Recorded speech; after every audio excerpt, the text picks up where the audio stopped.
And the next paper will be by Andrew Nicolaides and George Gerlakis. Can asymptomatic patients with carotid plaques who are at risk for stroke be identified non-invasively?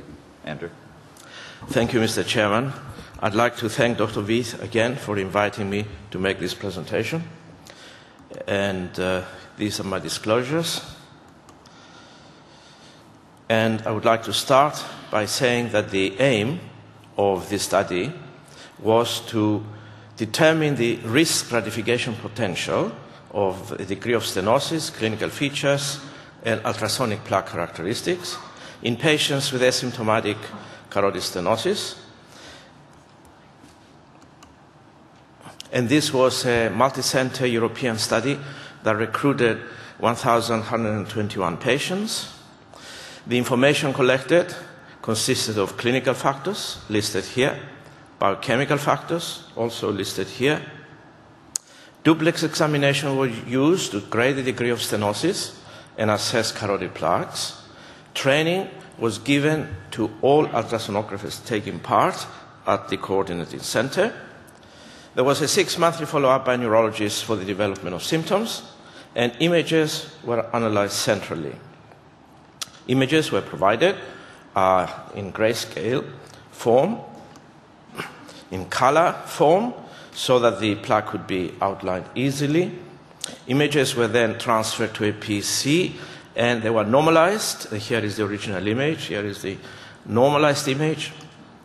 And this was done by the software. The plaques were cut, saved as a separate file. There was virtual histology contouring, as you can see here. And then a number of texture features were automatically extracted by the software. And here are the results. We're interested in ipsilateral ischemic events, and they're listed here. And I'd like to point out that we had 130, of which 59 were ipsilateral ischemic strokes. The factors associated with these ipsilateral cerebral ischemic events were stenosis, these 3 clinical risk factors, and then these 4 plaque features. In a Cox proportional hazard model, these were independent predictors of risk, and they were highly significant. And using this model, we constructed ROC curves. And we start with the first one. This is stenosis on its own, and you can see that the ROC curve of stenosis is a very poor one for diagnostic purposes. If you now take stenosis and clinical features, you get better. And if you take stenosis, clinical features, and plaque texture features, the ROC curve becomes even better. On the basis of this model, we were able to calculate the annual stroke risk for every single patient that was entered in the study.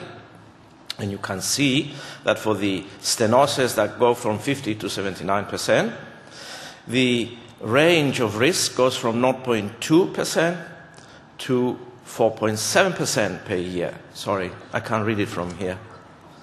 And the same thing was able to be done for the stenosis of 80 to 99%.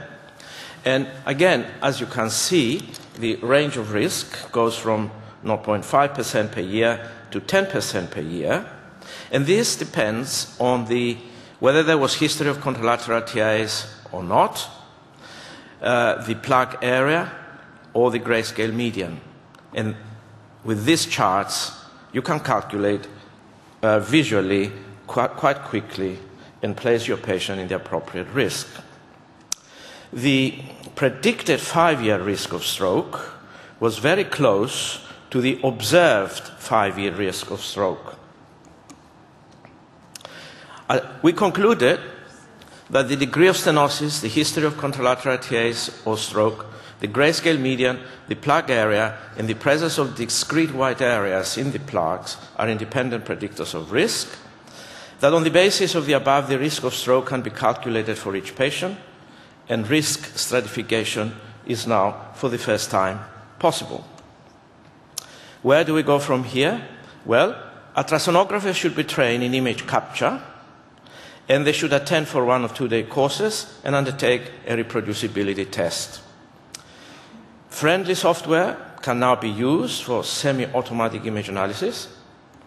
And to show you what such a report is from the software, you get the images of the plaque, you get all the texture features. It says here plaque stability unstable, and there's a printout that says the annual risk of stroke is 4.5% for this particular plaque and this particular patient. Thank you.